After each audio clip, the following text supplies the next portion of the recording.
Bigz the Bully, TBM, Eastside, man. Y'all already know how we rockin', man. The judge got my niggas in them walls. All my niggas out here trying to ball. Want the money, want the cars, we want it all. Catch them slipping, then there's curtains in that field. Niggas claiming that they real, but these niggas I don't feel. I say what's happening with the ratchets. All my niggas bought that clap. All my niggas bought that money. If you got it, take it from me. I be seeing y'all niggas out here shit talk. Bigz the Bully, man. But I was raised up in Philly, but you know, I was back and forth with Salisbury. So Salisbury is like a home to me too.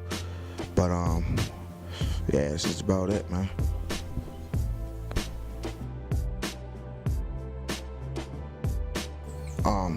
We got a song called TBM. It's actually just me and Reach on there. Actually, it's supposed to be more of us, but we the only ones that had the verse ready. And long story short, we put the track out on Reverb Nation, and next day, DDE nigga RJ hit me up like, y'all sneak this and this and all this other shit. So then he was like, y'all can sneak this, do whatever y'all want. We the best ones in the city. Niggas can't fuck with us. All this other dumb shit. I really let it blow past me.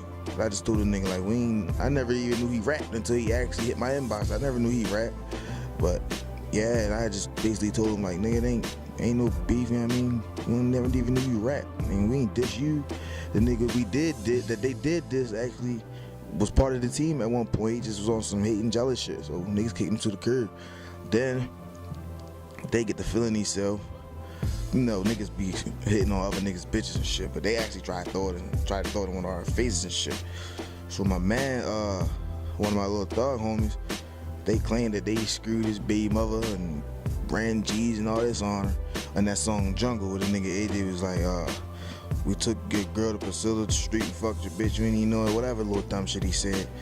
And niggas actually, like, RJ came through the hood one day and actually approached Reach. And Reach told him like, man, y'all niggas sneak dissing. Like if we next door neighbors, the over there on the east side right there. So if it really was any trouble, you know what I mean, we ain't nothing but a block away. But them niggas just started feeling themselves. Like we ain't had no problems with it. We done had street altercations with these niggas, so they already know the outcome. But I guess they just wanted to take it to the rap because they felt like Chuck and C-Dot and the Quiet Money niggas was behind him, was gonna back him up, which they probably would've, which I really don't give a fuck about none of that shit. But you know what I mean, they just got above themselves, and that shit actually kind of pissed me off. So that's when me and Silent came with the diss track. Then that Going In song they did at that track produced, they claimed it was no diss track, but we actually put a video out. They put a video out on a little 15-second Instagram video, Lil Rock freestyling. Said me and Sonic's name. So we put a little 15-second Instagram little video out. You know, I was just telling them niggas like, man, I'm not gonna keep dissing y'all. It ain't worth my y'all. None of y'all niggas better than me. Yo, not worth my time. None of y'all niggas ain't better than Sonic, so it's not worth my time. So I just let it blow past, and then they just came out with that Going In shit. And after that, it's just been back and forth, back and forth, back and forth. You know what I mean? But to tell you the truth, RJ is the one that started all this shit. It ain't Lil K White, it ain't Lil AJ, Lil Rock, none of them niggas.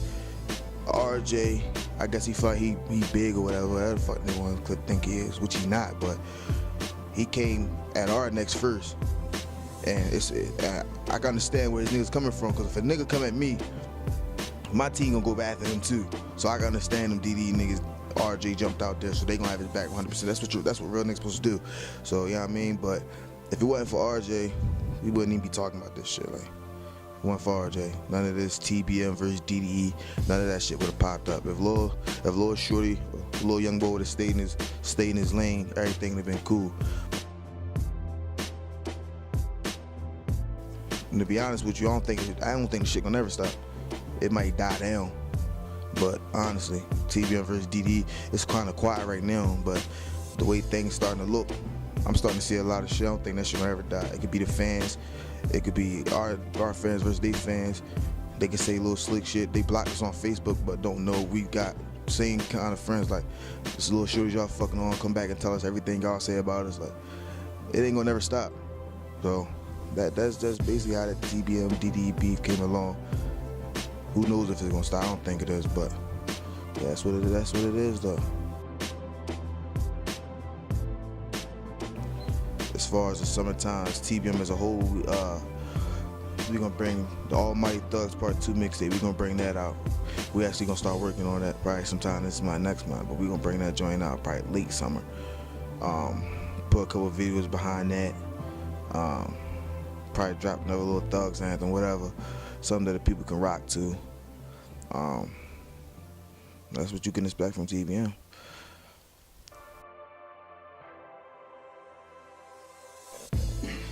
I play like the CEO role. Like, I'm like the head of TBM. I'm the one that came up with the idea of let's have a rap group. But we all came up with the name together. But you know what I mean?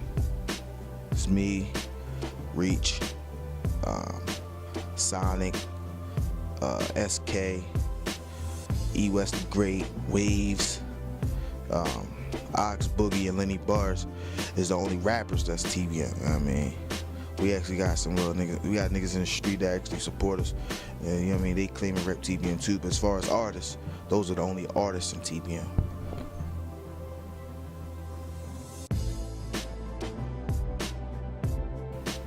I'm about to drop my mixtape. I'm actually trying to wait till the summer for real. But it's my first mixtape. I might be too happy. Just drop that joint. But it's done. I just want to put another video behind it. Put some more promoting and stuff behind it, and then throw it out there. Probably throw it out there when the summer hit. Summertime, I'm trying to make this TBM summer, man. We trying to drill with this music. We trying to come all the way out with it. But as far as features, I got Stizzy Stacks, Amron at 50, Fever the General, Reachla, Jay Beezy and Pesci. Those who you can expect to be on collaborations with me on this mixtape.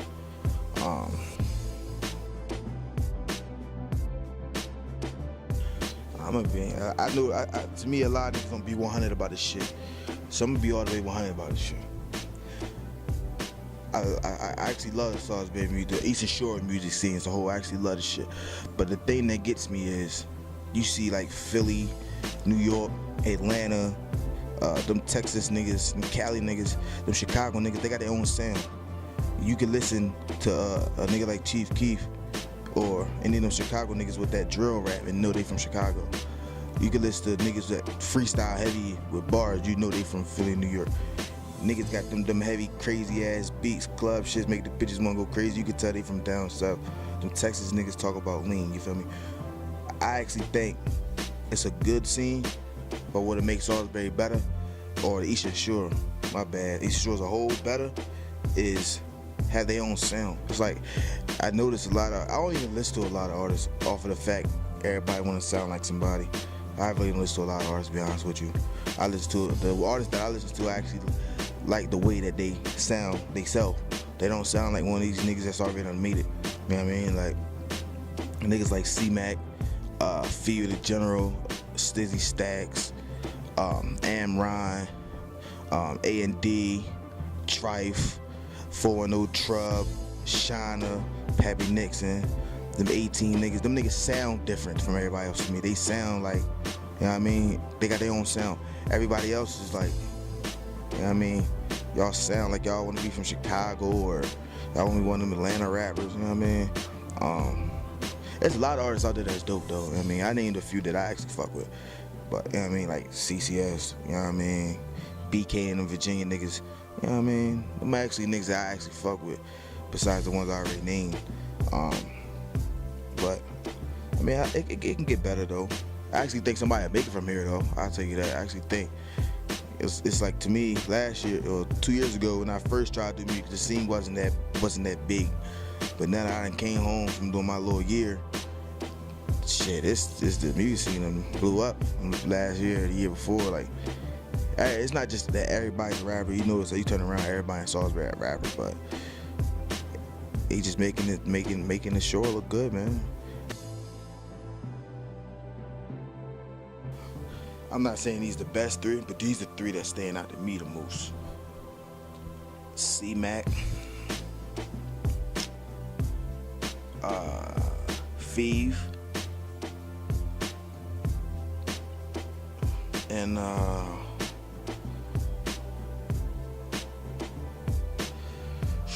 would have to say, for real, I would have to say, yeah, Stizzy. I definitely have to say, I had to put Stizzy in there. I mean, they the three that stand out the most to me. I mean, not just because they on my mixtape, but they just stand out the most to me. I mean, C-Mac just got that. He make you want to listen to him type shit. That nigga spit them crazy bars. I mean, Feeve put out hot ass tracks. I mean, he hot right now. And Stizzy, that nigga got some crazy wordplay. They got crazy wordplay delivery. So to me, those would be my top three for real. I mean, the list may change within the next couple of months, but as of right now, these my top three.